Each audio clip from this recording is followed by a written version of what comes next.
Alright, let's do this.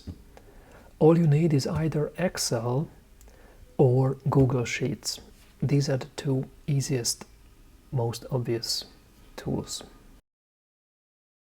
I'm using Google Sheets, so let's create a new spreadsheet and call it Finances 2024. Each sheet or tab, if you like, will be used to cover 1 month. Will be used for 1 month exactly, but since this is going to be just a reusable template, I'm just going to name it 2024 MM meaning that I will replace the number of the month as we go on, as we move on. Okay, let's do a little bit of housekeeping here. Let's select all of the columns till the very end, and by just right-clicking somewhere in the header, let's shrink them to like 70. This will be more than enough. And while we are still selecting them all, we need to add some additional columns because each column will represent 1 day in a month, so we need more than 26. So let's do it by just simply saying insert another 26 columns to the right. That will do. Okay, so we have way more enough columns to start with. Okay, let's go to D1 and just start adding the days as numbers. We don't have to do it all the way to 31. We are just indicating that the increment will be 1 by 1, and by just simply dragging this blue dot we can make the spreadsheet magic happen, and up until AH it's going to be 31 numbered columns. Okay, next step is for more humanly readable purposes. I am going to add the names of the days as well. Similarly, I'm just going to start and then let Google Sheets do the magic. Saturday, Sunday.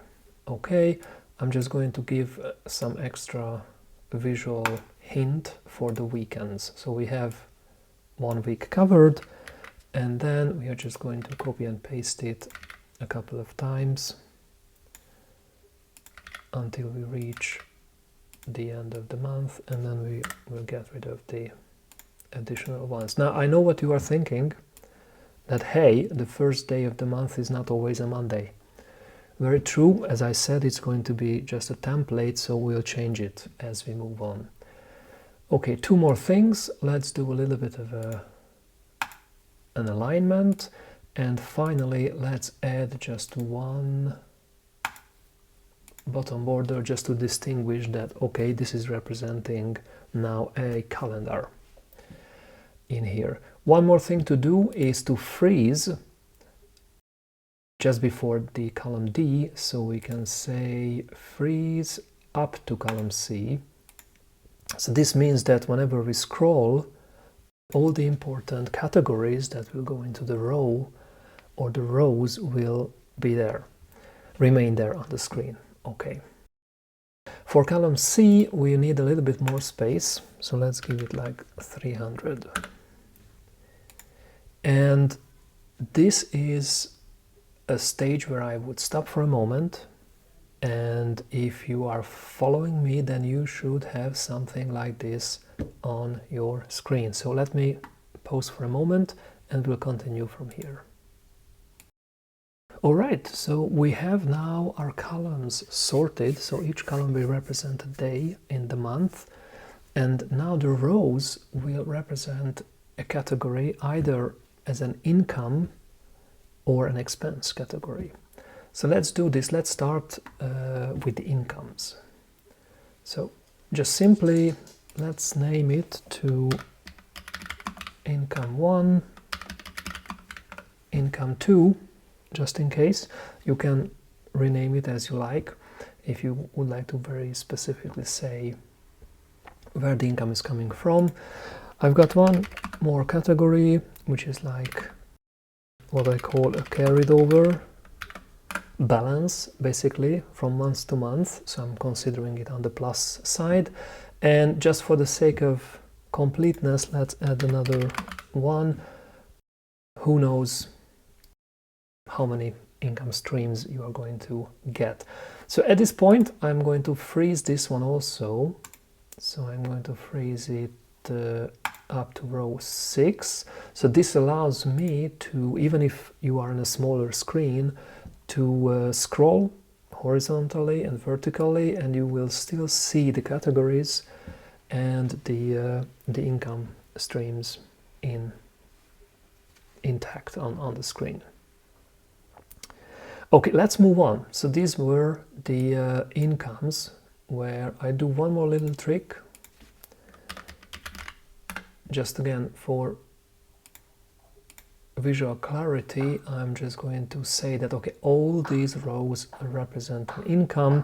And by the way, I left this one, this cell, not merged intentionally, because this will contain the summary, the totals of all of my income. So it will be super clear and visible in column B where I stand overall in the month.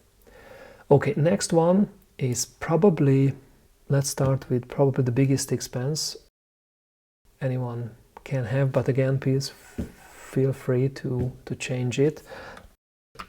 I would call it housing. If you know a better wording for it, please let me know. So you have to pay the rent. You have to pay utilities. Now you can have just one row for all of your utilities, or you can break it down. You can have electricity, I don't know, heating, water, anything else. So I would leave just one additional row here for simplicity, and I would again draw a line,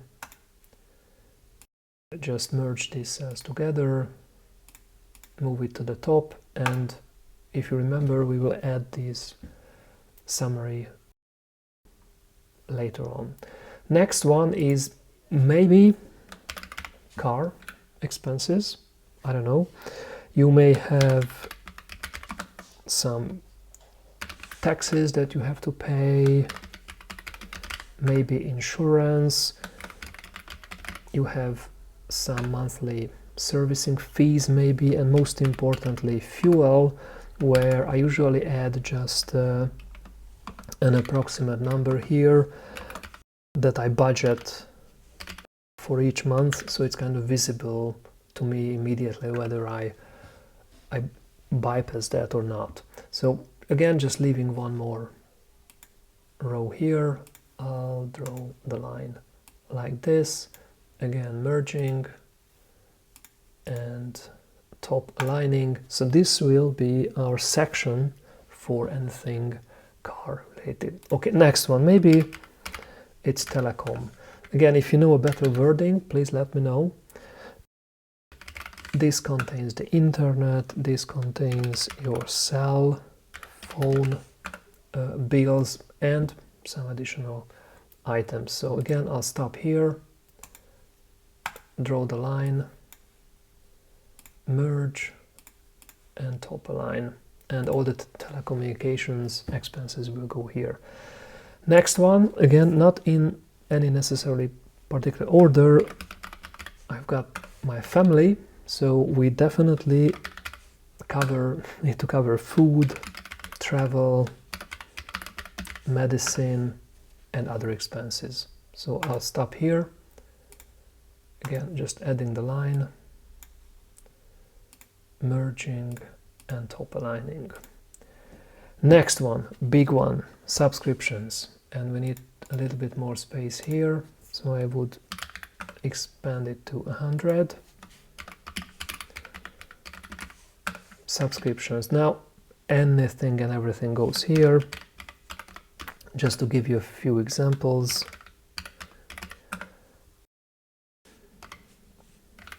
I don't know, you may pay for a YouTube Premium, who knows, you may pay for ChatGPT. I'll stop here again, just giving you an idea. I draw the line and merge and top align. You get the idea. Lastly, I would add one more category, which is probably common, is something like banking fees. Again, it's up to you to add it, but I would just add it here, and then this is where we are. Okay, now after this point, this is where it gets really interesting, because below this line, so let's say we covered all our income streams and all of our expenses. So here comes the part where we will be doing the calculations. So first I want to have, at the end of each day, I'm going to check my mobile phone, I'm going to check my balance and basically write it in this row. So row 34 will contain all of my balances that I checked personally, maybe at the end of the day, maybe at the beginning of the day. It depends on where you are managing your finances. We need to have an income daily summary and of course expenses summary as well. And just to see the entire month ahead of us, we need to have a cumulative income and also a cumulative expenses row as well. And finally, this is the last bit, our balance at the end of the day. This is the exercise we have to do. Again, I'll stop here, and if you followed so far, then this is the skeleton. We are going to add the magical formulas in there, and then we are good to go.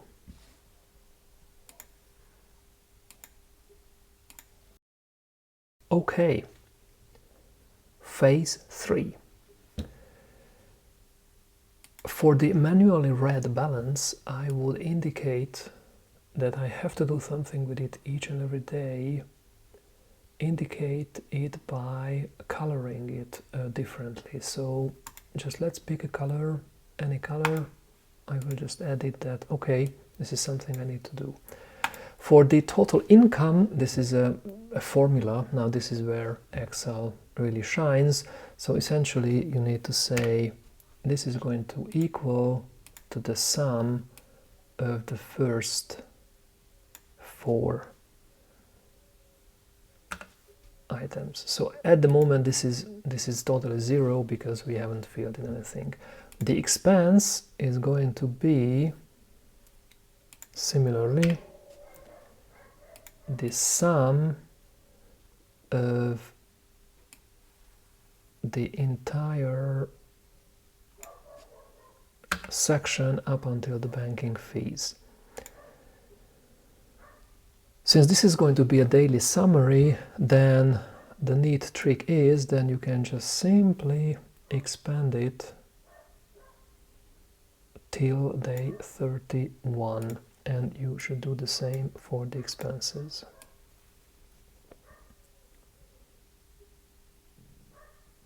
So far so good. Now here comes a little bit of a trick of the cumulative income that adds up over time. So you will see at the end of the month how much income you accumulated and how much expenses you had at the end of the day. So it's not just going to be a daily breakdown, but also at end of the month breakdown as well. So the first one is very simple, the first column, because this is basically just on day 1, it's basically the cumulative income equals to whatever you put in here. And let's just make sure we do the same for expenses. But from day 2, the trick is that you need to add here the what's in the 39, so basically yesterday's income plus today's income as well. So let's not do anything specific, but draw this until the end of the line. Similarly, for expenses, day 1 was very simple. Day 2 is essentially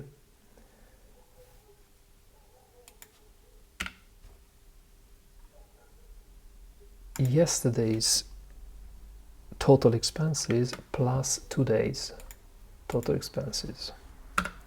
And then we just drag and drop this along the way.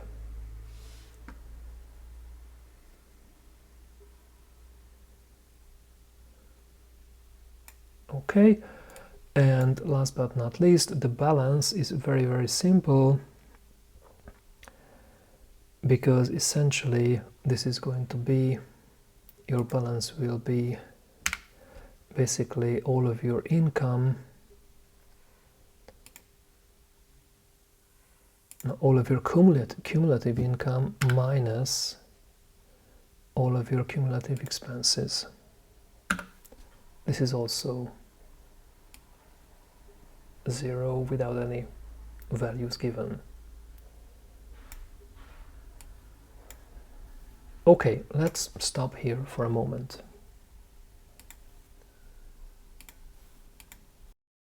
Okay, and to prove that it works, let's play with it a little bit. This is where it gets really, really nice. So let's imagine that you receive an income, maybe not on day 1, but maybe on day 2.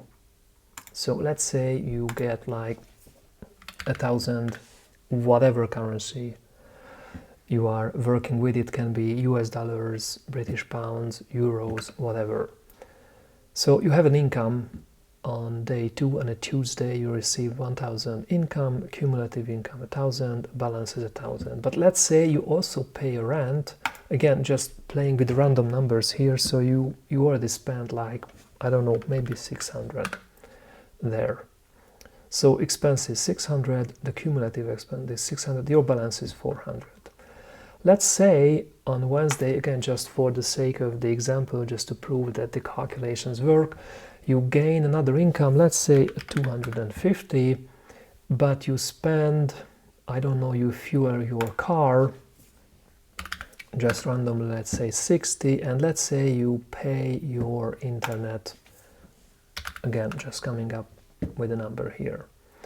So similarly, you gained 250, your cumulative income is 1,250, your expense has grown, and then your balance is right there. And you can go till the end of the month. Obviously, nothing has changed since day 4, day 5 hasn't come yet.